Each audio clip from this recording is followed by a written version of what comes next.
नमस्कार फ्रेंड, स्वागत है आपका अपना चैनल पर। तो क्लास 8 का 2.3 लेकर हम लोग उपस्थित हैं।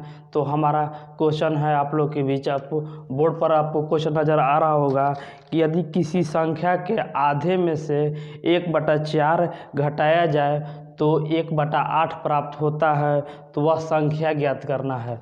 तो हम इस क्वेश्चन को बनाएंगे। तो हमारा कह रहा है कि संख्या ज्ञात करना है, तो हम मान लेंगे कि हमारा जो संख्या है वो x है। तो अब कह रहा है कि यदि किसी संख्या का 1/2 में से आधे से 1/4 घटाया जाए तो वो 1/8 प्राप्त होगा। तो आपको ये कैलकुलेशन आपको सही से बैठाने आ जाएगा। तो इस क्वेश्चन को आप लोग अच्छी तरह से हल कर लीजिए। फिर से देखिएगा आप लोग कि हमने संख्या x मान लिया है। तो x क्या कह रहा है कि आधा, तो x का आधा होता है 1/2। इसमें से हम घटा दिए 1/4, तो हमारा प्राप्त हो गया 1/8। तो हम कह सकते हैं गुना कर दिए ऊपर से, तो x/2 माइनस x/4 बराबर x/8। तो हम कह सकते हैं कि x/2 बराबर x/8, जो माइनस में था बराबर के उस साइड में जाकर प्लस हो गया, तो हमारा प्लस हो गया। तो x/2, अब दोनों का हम कैलकुलेशन करेंगे तो 8/4 का कैलकुलेशन जो होता है 8 होता है। 8/4 का एलसीएम 8 होता है। तो हमारा आप लोग एलसीएम और एचसीएफ का वीडियो अगर आप शॉर्ट वीडियो से देखना चाहते हैं कि 8/4 का 8 ही क्यों हुआ, तो हमारा डिस्क्रिप्शन बॉक्स में जाकर आप लोग वहां पर देख सकते हैं। वहां पर आप लोग समझ सकते हैं कि एलसीएम और एचसीएफ निकालने का शॉर्ट विधि। तो 8 और 8 से भाग देंगे तो हमारा 1 आता है। तो 1 में 1 से गुना किए तो 1, और 8 में 4 से भाग दिए तो हमको 2 आता है, तो ऊपर गुना कर दिए तो 2। तो अब हम x/2 बराबर 3/8 हम कर सकते हैं। तो हम करेंगे, अब तिरछी आप लोग गुना कर दीजिए, तो 8x बराबर 6, 8x बराबर 6। तो x बराबर 6/8 हमारा आंसर। और इसको भी आप लोग तोड़िएगा, 2 से विभाजित कर दीजिए 3/4, तो हमारा 3/4 आपका आंसर हो जाएगा। तो आप लोग इस वीडियो को देखिए, लाइक कीजिए, और पसंद आए तभी लाइक कीजिए। और हम लोग आगे बढ़ते हैं। तो अगला क्वेश्चन आप लोग को, दूसरा क्वेश्चन आप लोग के बीच, यदि किसी की आयत की लंबाई और चौड़ाई का अंतर 5 है तो परिमिति 110 हो तो लंबाई और चौड़ाई ज्ञात करें।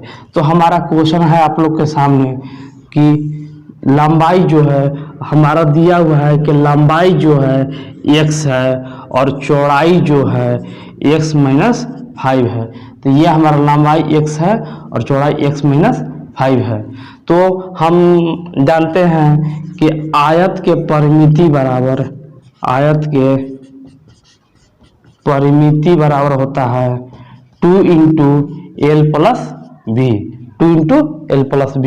तो हमारा दिया हुआ है 110 बराबर 2 L + b। तो L + b बराबर 55। L + b बराबर हमारा 55 आ गया। तो अब हम देखते हैं कि 55 बराबर L + b। तो हमारा L x दिया है और x + 5 दिया हुआ है। तो 2x + 5 बराबर 55 दिया हुआ है। तो 2x बराबर 60 है। 2x बराबर 60 है। अब हम और आगे हम लोग बढ़ते हैं। तो 2x बराबर हमारा जब 60 दिया हुआ है तो x बराबर कह सकते हैं कि 60/2। तो हमारा x बराबर हमारा जो आया 30 आया। तो y तो x बराबर जो हमारा x लंबाई है, x हमारा लंबाई है, तो चौड़ाई हो जाएगा 30 - 5 बराबर 25। तो हमारा लंबाई जो हो गया 30 और चौड़ाई जो हो गया वो हो गया 25 हमारा आंसर। तो आप लोग दोनों मीटर में है तो आप लोग मीटर लगा लीजिएगा, आपका आंसर आ चुका है। तो इसी तरह हम लोग आगे बढ़ते हैं। अगला क्वेश्चन है कि चीनी का मूल्य 25% के वृद्धि होने पर 1 केजी का मूल्य 32 रुपया हो जाता है, तो आरंभिक मूल्य ज्ञात करना है। मतलब चीनी का मूल्य, तो हम माना जाएगा कि माना कि चीनी का मूल्य 100 रुपया है। 100 रुपया जब हम प्रतिशत में निकालेंगे तो हम 100 रुपया ही मानेंगे। तो इसमें कह रहा है कि मूल्य में 25% की वृद्धि हो रहा है, 25% की वृद्धि हो रहा है। तो हम कह सकते हैं कि 25% बराबर 25, तो इसमें हम जोड़ देते हैं तो जो अब का मूल्य हो गया, अब का मूल्य हो गया 100 प्लस 25 बराबर 125%। तो हमारा दिया हुआ है कि 125% बराबर हमारा 32 दिया है, अभी 32 रुपया है। तो हमारा पहले का मूल्य जो 100 रुपया है उसको हम निकाल देंगे। तो हमको निकालना है, तो हमारा दिया हुआ है 32, हमको 100 निकालना है, तो जो निकालना है ऊपर और जो दिया हुआ है वो नीचे, तो 125 हम कर देते हैं। तो अब देखते हैं, तो 4 हो जाता है, नीचे 5 हो जाता है, तो 32 गुने 4/5। तो हम करेंगे, तो 4 दूनी 8, 8 चौके 12/5। अब इसको हमको भाग देने का आपको आसान तरीका आप हमने बताया है, तो आप लोग जाकर डिस्क्रिप्शन बॉक्स में चेक कर सकते हैं कि कोई भी संख्या में 5 से गुना या भाग करने का आसान तरीका। तो इसमें हम क्या करेंगे कि इसको डबल कर देंगे, तो 128 दूनी 256। तो हम कहेंगे, और दशमलव बैठा देंगे, तो हम कहेंगे कि अभी जो है 25 रुपया 60 पैसा उसका चीनी का अभी वर्तमान मूल्य है 25 रुपया 60 पैसा। तो आप लोग इस तरह से आप लोग निकाल सकते हैं। जो हमें सपोर्ट कर रहे हैं उनको हम दिल से शुक्रिया अदा करना चाहते हैं कि हमारे चैनल को आप लोग लाइक शेयर कर रहे हैं और सब्सक्राइब कर रहे हैं। इसके लिए आपको हम धन्यवाद देना चाहते हैं कि हमारा चैनल को आप लोग लाइक शेयर करते रहिए। तो आगे हम चलते हैं। चौथा क्वेश्चन आप लोग के बीच है कि 2 भिन्न मूल्य वाली 35 कलम का कुल मूल्य 60 रुपया है। यदि एक सस्ती कलम का मूल्य 1.5 रुपया है और एक महंगी कलम का मूल्य 2 रुपया है, तो महंगी कलम कितनी खरीदी? तो महंगी कलम का हमको संख्या ज्ञात करना है। तो हम कहेंगे कि सस्ती कलम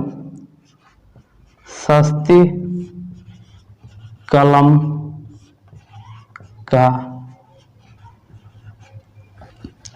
हमको संख्या निकालना है, संख्या, और महंगी कलम का मूल्य y है। तो हमारा कह रहा है कि कुल कलम है जो 35 है, तो x प्लस y बराबर 35 हमारा पहला समीकरण हो गया। x प्लस, कैसे कि हमको कलम नहीं बदलेगा। अब हम मूल्य पर आते हैं, तो जो सस्ती कलम है वो 1.5 रुपया का है और जो महंगी कलम है वो 2 रुपया का है। टोटल है 60 रुपया, हमारा दूसरा समीकरण हो गया। अब हम कोई भी एक समीकरण को हम बराबर कर देंगे। तो हमने y को बराबर किया, तो 2 से गुना कर दिए पहला में, तो 2x प्लस 2y बराबर 70। अब दूसरा में है कि 1.5x प्लस 2y बराबर 60। अब देखते हैं कि 2y से 2y खत्म, तो इसमें करें तो 0.5x बराबर हो जाएगा हमारा 60। तो x बराबर हम कह सकते हैं कि 10/0.5, और पॉइंट को हटाने के लिए हम ऊपर में 0 बैठा देते हैं। तो हमारा x बराबर हमारा आ गया 20। तो हम कहेंगे कि जो हमारा महंगी कलम जो है, जो हमारा महंगी कलम है तो सस्ता कलम की संख्या हमारा आ गया 20। तो हमारा महंगी कलम है y, तो हम समीकरण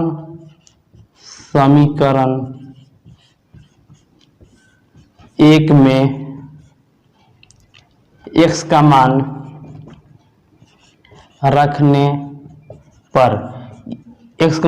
रखने पर इसको हम हटा रहे हैं। x प्लस वाई बराबर 35, तो x का मान हमारा हो दिया हुआ है 20 प्लस y बराबर 35, तो y बराबर हमारा हो गया 35 माइनस 20, तो y बराबर हो गया 15। तो हम आप लोग इसको नोट्स बनाते चलिएगा। तो x बराबर हमारा आ गया 20 और y बराबर हो गया 15। जो हमको आंसर में कह रहा है कि महंगी कलम की संख्या ज्ञात कीजिए, तो आपका महंगी कलम की संख्या 15 हो गया। तो इसी तरह हम आगे बढ़ते हैं चौथा क्वेश्चन की ओर। तो हमारा चैनल को आप लोग लाइक शेयर कर। पांचवा क्वेश्चन है कि एक त्रिभुज के तीनों कोण 2:3:5 के अनुपात में है, तो उनको तीनों कोणों का योग ज्ञात करना है हमको। तो हम जानते हैं कि त्रिभुज के तीनों कोणों का योग होता है AB C, तो A plus B plus C बराबर 180 डिग्री हमारा होता है। तो हमारा दिया हुआ है कि 2:3:5, तो सब में हम x लगा लेंगे, x लगा लिए और तीनों को हम जोड़ देंगे तो हमारा 180 डिग्री के बराबर आना चाहिए। तो 5 3 8 2 10x, 10x बराबर 180 डिग्री, तो x बराबर हमारा 180/10, तो x बराबर आ गया 18 डिग्री। जब हमारा 18 डिग्री आ गया तो आप लोग आसानी से कह सकते हैं कि जो A है 2x, B है 3x और C है 5x। अब इसमें मान हम रखेंगे तो 2 × 18 बराबर 36 डिग्री, 3 × 18 बराबर 54 डिग्री और 5 × 18 बराबर 90 डिग्री आपका आंसर हो जाएगा। तो इतना आसानी से आप लोग को बन रहा है। तो आगे हम चलेंगे, आगे छठा क्वेश्चन भी आप लोग को मजेदार होने वाला है। तो अगला क्वेश्चन आप लोग के बीच, बिल्लू के पास 1 रुपया 2 रुपया एवं 5 रुपया के 180, बिल्लू के पास 1 रुपया 2 रुपया और 5 रुपया के कुल 160 सिक्के हैं, जिनका मूल्य 300 रुपया है।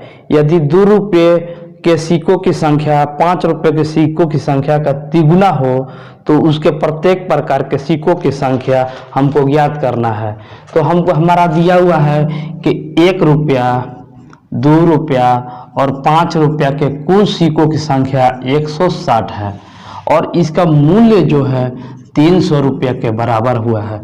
और यह भी दिया हुआ है कि जो 5 1 है, 5 का अनुपात 1 है तो यह 3 है, 3x x है। तो इन तीनों का मान हम जब जोड़ देंगे तो 1 हो जाएगा 4x, 1 होगा 4x। तो हम निकालेंगे कि 4x plus 4x plus 3x plus x बराबर 180। हम संख्या निकाल देंगे तो हमारा हो गया 8x बराबर 160 है। तो x बराबर हम कहेंगे कि 160/8 है, तो x बराबर हमारा आ गया 20। x बराबर हमारा जब 20 आ गया तो हम संख्या में मान हम रख देंगे। तो 1 रुपया हो गया, 2 रुपया हो गया और 5 रुपया हो गया। तो x का मान जो हमारा 20 आ गया तो ये हो गया 4x 3x x, तो 4x हम रख देंगे तो 4 × 20 बराबर 80 रुपया हो गया। अब इसमें हम करेंगे कि 3 × 20 बराबर 60 है और अब इसमें रखेंगे कि 1 × 20 बराबर 20, तो टोटल हम जोड़ेंगे तो हमारा 160 आ जाएगा। अब मूल्य में निकालेंगे तो हमारा 300 आ गया। तो इस तरह आप इस क्वेश्चन को हल कर लीजिएगा। तो तो आगे अब हम लोग 7वां क्वेश्चन बढ़ेंगे। 7वां क्वेश्चन आप लोग, पिता ने अपने तीनों संतानों के बीच संपत्ति का बंटवारा 1:2:3 के अनुपात में करता है और अपने पास 1 लाख रुपये रखता है। तो उसका कुल संपत्ति जो है 2.5 लाख रुपया है। तो प्रत्येक संतान को हिस्सा के रूप में क्या मिला, तो उसको हम अनुपात में निकालेंगे 1:2:3। तो माना कि अनुपात बराबर हम x मान लेंगे, तो 1x 2x और 3x सबको हम जोड़ देंगे और प्लस वो 1 लाख अपने पास रखता है और टोटल हो जाता है 2.5 लाख हो गया। तो हम कहेंगे कि 3 2 5 एक 6x प्लस 1 लाख बराबर 2.5 लाख है। अब 6x बराबर 2.5 लाख माइनस, इधर प्लस में है तो उधर जाके माइनस में हो गया 1 लाख। तो 6x बराबर हो गया 1.5 लाख है। अब x बराबर हम निकालेंगे तो 1.5/6। अब 15 हमारा 25,000 25,000 आ जाएगा कि x बराबर 25,000। तो हम अब जो पुत्र हैं उनके बीच हम अब रखेंगे, तो हम ऊपर से हम इसको मिटा रहे हैं। तो आप लोग नोट में आप लोग लिखते जाइएगा कि 1x 2x और 3x। तो हमारा 1 गुने 25,000 बराबर 25,000 हो गया, ये पहला पुत्र को मिला। 2 गुने 25,000 हो गया बराबर 50,000, वो दूसरा पुत्र को मिला। और 3 गुने 25,000 हो गया जो 75,000, वो तीसरा पुत्र को मिला। और खुद को 1 लाख रुपया अपने पास रखा, तो टोटल हमारा 1.5 लाख हो गया। तो इस क्वेश्चन को आप लोग बहुत आसानी से हल कर लिए। तो 8वां क्वेश्चन है आप लोग के बीच कि 11 के लगातार 3 गुणजों का योग 231 है, तो उन्हें ज्ञात करना है। तो 11 के लगातार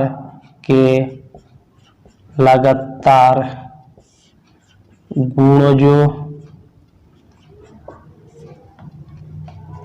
का योग 231 है, तो हमको संख्या ज्ञात करना है। तो 11 के लगातार हम बोलते हैं पहली संख्या लगातार 3 गुणज है, 3 गुणजों का योग। तो हम कहेंगे कि एक हो जाएगा 11x, एक हो जाएगा x प्लस 11, नहीं, पहला हो जाएगा x, दूसरा हो जाएगा x प्लस 11 और तीसरा हो जाएगा x प्लस 22। कहते हैं कि तीनों लगातार है, तो बराबर हम कह सकते हैं कि 231। अब हम जोड़ेंगे तो 3 गो x है और प्लस 11 33 बराबर 231। अब 3x बराबर 231 माइनस 33, तो 3x बराबर हम इसको में से इसको घटा लेंगे तो 198। तो अब x बराबर हम कहेंगे कि 198/3, इसको घटाएंगे तो 6 बार में 18, 6 बार में 18, तो x बराबर 66।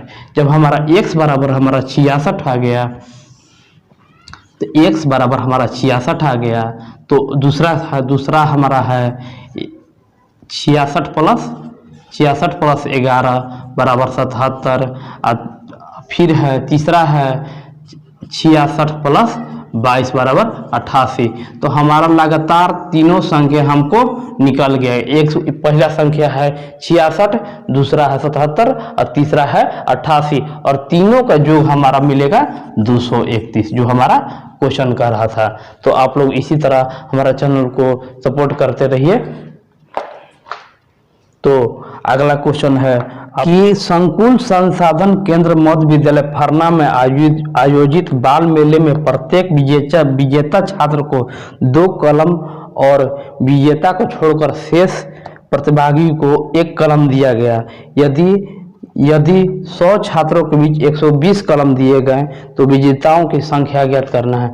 तो इस क्वेश्चन को हल करने के लिए पहले आपको क्वेश्चन में समझना होगा। पहले क्वेश्चन 2 बार 4 बार 6 बार जितना बार पढ़ना होगा उतना बार पढ़ लीजिए आप लोग। तो हमारा क्वेश्चन कह रहा है कि जो बाल मेला लगा है तो विजेता हमारा जो है विजेता है, विजेता को हम x मान लेते हैं और उप विजेता है उसको हम y मान लेते हैं। अब हमारा क्वेश्चन के अनुसार कह रहा है कि उन लोग का संख्या जो है 100 है तो x प्लस y बराबर 100, जो संख्या हमको कभी नहीं बदलेगा। तो फिर क्वेश्चन के अनुसार कह रहा है प्रश्नानुसार कि विजेता को 2 कलम मिल रहा है, तो हम विजेता को 2 कलम दे दिए और उप विजेता को 1 कलम दे रहा है और टोटल कलम दे रहा है 120, तो हम 120 कर लेंगे। अब प्लस प्लस माइनस माइनस कर देंगे तो एक वो हम कटा दिए, है हमको दोनों बराबर है तो x में से 2x घटाएंगे तो x बराबर हमारा 20 आ गया, x बराबर 20 आ गया। तो हमारा x बराबर हमको विजेताओं की संख्या ही हमको ज्ञात करना है, तो विजेता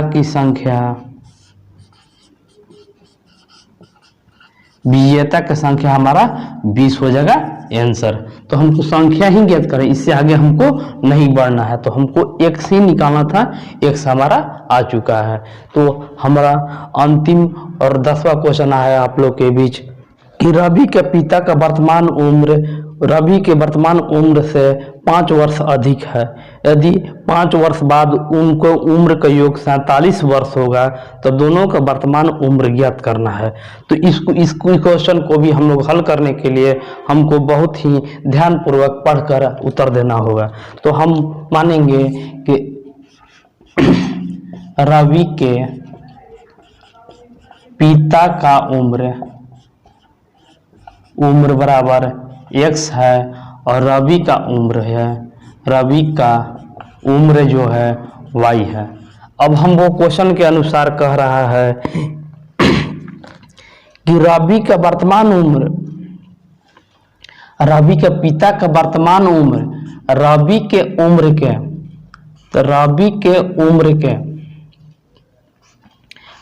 उम्र के तिगुने से 5 वर्ष अधिक है। ये हो गया पिता का उम्र, ये हो गया रवि का उम्र, ये हो गया रवि के उम्र। 3y + 5 बराबर y दिया हुआ है क्वेश्चन के सर। अब हम दूसरा देख रहे हैं कि 5 वर्ष बाद उनके उम्र जो हो रहा है 47 हो रहा है। तो अभी कितना हो रहा है, अभी 37 का है कि दोनों में हमारा 5-5 की वृद्धि हो रहा है। तो हम कर देते हैं कि 3y + 10 y + 5, ये हमारा जब दोनों हम करेंगे तो हमारा 47 के बराबर आ जाता है। तो 3y और y 4y + 15 बराबर 47 हमारा क्वेश्चन के अनुसार दिया हुआ है। तो 4y बराबर इसमें से घटा लेंगे तो 32, तो हम y बराबर कहेंगे कि 32/4, तो हमारा y बराबर जो आ गया 8 आ गया। तो हम कहेंगे कि रवि का उम्र तो हमको निकल गया, रवि का उम्र बराबर हमारा 8 दिया हुआ है, 8 आ गया।